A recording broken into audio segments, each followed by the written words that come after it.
तो जी गाइस, जो कि आज फिर से हम जिम में आ गए हैं। मतलब आज जो हमें 8वां दिन है और चलते हैं। एंड हम अभी पीछे जिम है इधर, तो जो अभी हम यहाँ पर बरामदा है तो यहाँ पर अब वर्कआउट करेंगे।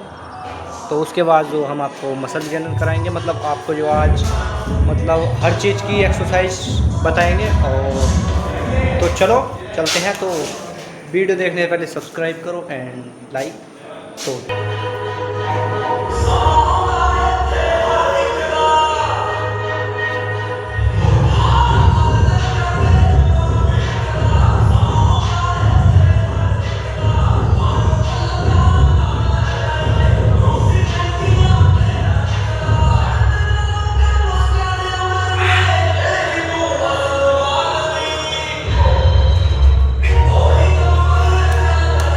गाइस अभी बहुत ही बहुत और आपको